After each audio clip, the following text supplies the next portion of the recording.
Quem gerencia isso são todos os computadores. A partir do momento que você acha um bloco, você submete isso para a rede e todos os computadores que estão naquela rede vão dizer, achei. Então, tá correto, o Dorival achou. Todo mundo confirma que você foi o cara que achou. Tá. Então, imagina como você... Banco Central, então, para imprimir isso é igual fez Obama. Não tem Banco Central, então. Imagina como, assim, você estivesse na Serra Pelada, tá? Uma boa analogia que o João falou. Você tá na Serra Pelada, aí você acha uma pepita de ouro. Só que tu não sabe se aquela pepita de ouro é válida ou não. E você quer que todo mundo que esteja lá reconheça. Você mostra a pepita de ouro para todo mundo, certo. Aí todo mundo pega e fala, isso é ouro, isso é ouro, isso é ouro, isso é... Aí o que acontece? Legal, entendi. Todo mundo aceita como ouro. É a mesma então coisa. Não tem um Banco Central, então, igual vai imprimir isso aí. Não tem um Banco Central, então. Não tem um Banco Central. Isso é feito em rede. Então, o Bitcoin que tem por aí rodando, alguém um dia criou e é isso aí. Alguém um dia criou. Alguém algum dia criou do nada. Criou do nada, assim, do computador dele trabalhando, mas... Outra coisa, você tá a par desses do CRAI, por exemplo, essas super máquinas que tem aí no Pentágono, então lá eles podem criar Bitcoin à vontade. Eu acho que eles vão usar essas máquinas para outras coisas que não criar Bitcoin, entendeu? Mas poderiam arrebentar Bitcoin com essas máquinas, concorda? Como eu te falei, para que eles usam essas máquinas hoje? Eles usam essas máquinas para coisas muito mais importantes. O governo ele tem a possibilidade de chegar lá. Para que ele vai querer Bitcoin se ele pode apertar um botão, né? Gera um monte de dinheiro, vai lá e com esse dinheiro compra os Bitcoins que tem no mercado. É muito mais barato para o governo, né? Apertar um botão.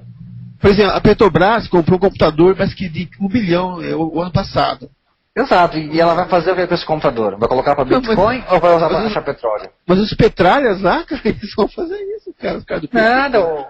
Olha, se o governo no Brasil quiser fazer isso, a maneira mais fácil que ele tem que fazer é apertar um botãozinho lá no Banco Central, pegar um monte de reais que ele gera e compra os Bitcoins no mercado. É muito mais barato do que eles comprarem um computador e terem o trabalho de fazer isso, né? Então, assim, outra pergunta, você já cunhou Bitcoin, você já garimpou Bitcoin, já conseguiu alguma coisa ou nunca? Já. Garimpei quando dava e tal, hoje em dia eu não garimpo mais. Por quê? Porque não vale mais a pena, né? Hoje em dia, como eu te falei, a dificuldade está tão alta que não vale. Na época que eu garimpava, eu conseguia fazer tipo 1 Bitcoin por dia, assim, né? Mas eu, burro, não fiz muitos, porque burro, né? Aí, até janeiro desse ano, para ter uma ideia, em janeiro desse ano, em março desse ano, até março desse ano eu estava garimpando. Então, em março desse ano eu conseguia fazer 60 centavos de Bitcoin por mês, usando a minha placa de vídeo. Hoje em dia, se eu deixo no mês inteiro rodando minha placa de vídeo, eu vou gerar menos do que, sabe, um valor ridículo. Não vale nem a pena deixar o computador ligado para isso. Então, não dá mais para minerar com o teu computador, tu tem que comprar um equipamento específico para minerar, para valer a pena. A não ser que você seja um robista, né? A maneira mais fácil, mais barata de minerar é você pegar o dinheiro que você gastar na eletricidade e comprar o Bitcoin de alguém que já minerou. Vai ser mais barato para você. E mais rápido. Quando tem ainda para ser descoberto Bitcoin? Você tem ideia quando tem ainda? De reservas assim? Ainda tem mais uns... Já foi minerado, parece que 13 milhões, alguma coisa. Então ainda tem mais... menos da metade para ser minerado. Tá? Então, 1,5 bilhão? Não, eu diria que tem aí ainda uns 7, 8 milhões ainda para... Mas só 1 milhão, 4 milhões só? Então é pouco pra caramba. É pouco, né? Por isso que está crescendo o valor. Todo mundo quer. Aí o Rivas Maluco aqui, a pergunta do Rivas Maluco. Você recomendaria eu investir nos bitcoins nesse momento? Acho que eu já falei isso, Rivas. Eu não, aliás, seria ilegal eu dar dica de investimento aqui. De acordo com as leis brasileiras, eu não posso falar para você onde você tem que colocar seu dinheiro sem eu ter, como é que se diz? Sem eu ter licença da CVM para fazer isso, entendeu? Então, assim, eu vou falar sobre mim, tá? Como eu vejo o valor do Bitcoin, tá? Como é que uma das coisas que poucas pessoas entendem é o valor da moeda. Por que o Bitcoin está com esse valor aí? O que é o valor? Isso já é um pouco de macroeconomia. Qual que é o valor de uma moeda? O valor de uma moeda, o valor do real, por exemplo, qual que é o valor do real? O valor, não o preço. É o quê? É todos os produtos que são produzidos, tá, no Brasil. Tá? Então você pega todo o PIB, tudo que é produzido no Brasil, e divide por quanto de dinheiro tem em circulação. E aí você vai ter mais ou menos, tá, o quanto cada dinheiro, cada nota de real pode comprar em termos de produtos e serviços produzidos no Brasil. Então esse é o valor do real. O valor do Bitcoin é a mesma coisa. Você vai pegar todos os produtos, né, não só no Brasil, mas todos os produtos que são no mundo inteiro, que são negociados em Bitcoin, tá? E dividir pelo número total de Bitcoins. Aí você vai ter o valor de Bitcoins, não o preço do Bitcoin. Então você vai ter mais ou menos uma ideia de valor. Com a ideia de valor, o trader vai lá e negocia de acordo com o preço. Então o que a gente está vendo ultimamente? A gente está vendo os Bitcoins sendo mais e mais aceitos. Eles estão ganhando, está tendo mais e mais produtos sendo negociado com Bitcoin. E a base monetária de Bitcoin não está crescendo tão grande. Ela cresce muito pouco comparado com o tanto que a mídia está fazendo muito escarcel, está fazendo muita coisa. Então, só para você ter uma ideia, tá? Quanto mais press tiver, mais pessoas estiverem aceitando Bitcoins, maior será o valor do Bitcoin. Não confunda valor com preço. Preço é o que as pessoas pagam, ou estão dispostas a pagar. Valor é o quanto vale na realidade. Tá? Então, baseado no... Óbvio, as pessoas que fazem o trade, elas se baseiam no valor. Alguns mais malucos, eles não estão muito preocupados com os fundamentos da moeda, eles estão só preocupados com o quê? Estão só preocupados com, tá todo mundo comprando agora, eu compro, vendo, eles ficam vendo, procurando pelo em ovo, que as pessoas que são grafistas olham as análises gráficas e vejam, essas pessoas estão procurando pelo em ovo, estão procurando padrão nas coisas. Eu gosto de olhar os fundamentos. Então o fundamento de uma moeda é esse, é você ver o quanto de produtos está sendo produzido por ela e o quanto de moeda tem. A mesma coisa, é por isso que nos países, quando você está operando Forex, alguém está operando Forex, quais são os números que as pessoas têm que olhar? Tem que olhar a dívida que esse país está acumulando, a dívida vai dar uma ideia da base monetária que esse país tem, e tem que dar uma olhada no crescimento do PIB e na inflação. São os dados macroeconômicos. E são esses dados que vocês podem ver na economia brasileira, vocês estão sempre vendo aí, sendo repetidos nos jornais, na televisão aí no Brasil, são os dados que mais interessam para definir qual vai ser a taxa do dólar para o real. Então, se o governo começar a inflacionar muito a economia, o que vai acontecer com o valor do dólar? O dólar vai crescer.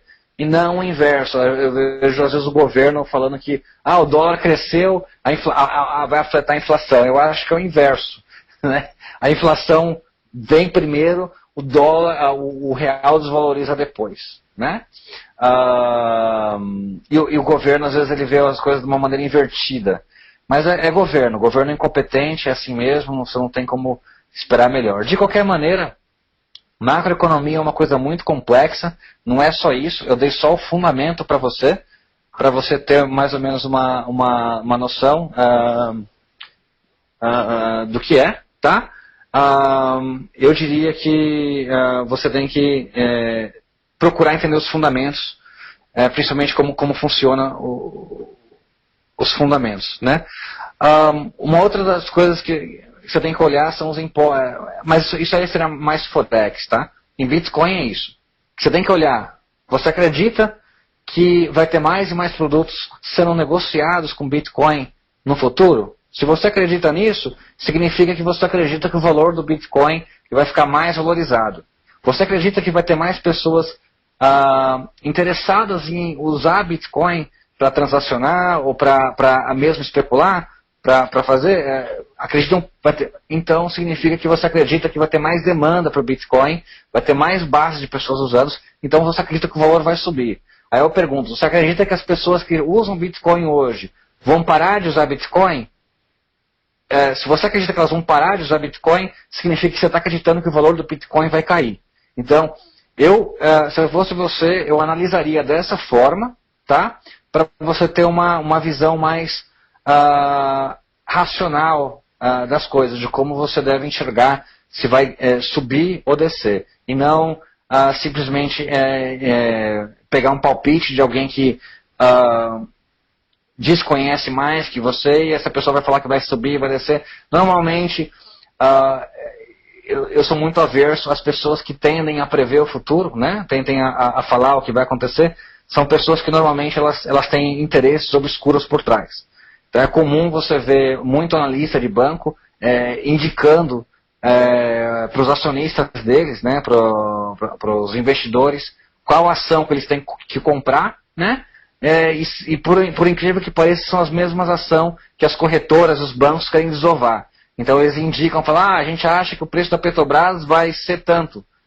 E todo mundo, as pessoas, os investidores compram Petrobras, estão comprando de quem? Do próprio banco que está vendendo. Eu tomaria cuidado a escutar a previsão, procura entender, se alguém te dá uma previsão, não, cara, vai subir muito, você pergunta, por que você acredita que vai subir? Procura ver qual é a racionalidade do cara. Se o cara vem com um gráficozinho, esquece, o cara não sabe nada, né? Se o cara te mostrar razão, mostrar, eu acredito que é por causa disso, mudar uma racionalidade, mesmo assim desconfia. Tenta usar o seu próprio feeling que você vai ser muito esperto. Tome cuidado com os principais problemas do investidor, que é o quê? Quando ele está ganhando, quando o investidor está ganhando, ele está procurando o quê? Ele está procurando ganhar mais, ele está ficando ganancioso, e quando ele está perdendo, ele fica esperançoso, ele fica na esperança que ele vai recuperar o dinheiro. Então eu veria da seguinte maneira, o Rivas. Então, está cheio de pergunta aqui, mano. O Rogério está compartilhando o serviço dele, bestbitcoin.com.br. O André Toledo, boa noite. Não aderiu ao Bitcoin ainda, até o mesmo pelo valor que se encontra. Qual a previsão de queda adiante? Bom, eu já expliquei isso. O Ney Fonseca, a longo prazo o Bitcoin vai ser um bom investimento. Então, eu já expliquei também que eu não vou dar nenhuma dica se vai subir, tá? Porque eu não sei, né? Eu acabei de explicar, então vocês veem de acordo com os fundamentos que vocês acreditam. O Rivas maluco, ele discorda, ele acha que o banco cria dinheiro do nada assim, dinheiro como dívida, é como você prometer que vai dar aquele dinheiro e se o negociante não pagar, já viu.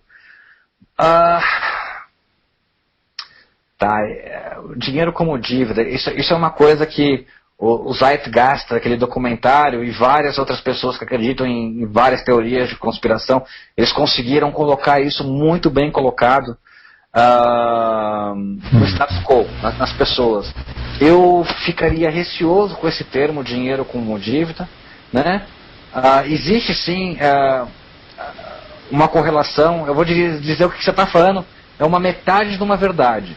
Tá? Eu não vou explicar mais adiante aqui, que eu vou sair do assunto principal, que é de Bitcoin, mas eu diria para você se aprofundar melhor antes de você fazer uma afirmação tão grave assim, né? Sim, o governo às vezes precisa se endividar assim, para poder coletar impostos e medir o quanto dinheiro tem na economia, mas ele faz isso de acordo com o crescimento do PIB. Ele tem um limite de quanto pode fazer isso ou não. Existem algumas teorias que os governos se usam hoje para poder estar sempre crescendo a base monetária de acordo quanto cresce o PIB do país.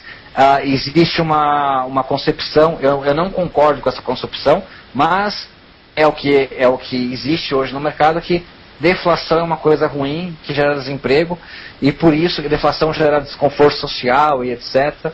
Então por isso os governos têm que tomar cuidado para não gerar deflação. Então os governos estão sempre preocupados em não gerar deflação, mas como eu te falei, isso é uma coisa muito mais complexa, para eu falar nesse vídeo aqui, e eu também não sou expert nisso. Quem é expert nisso é minha esposa,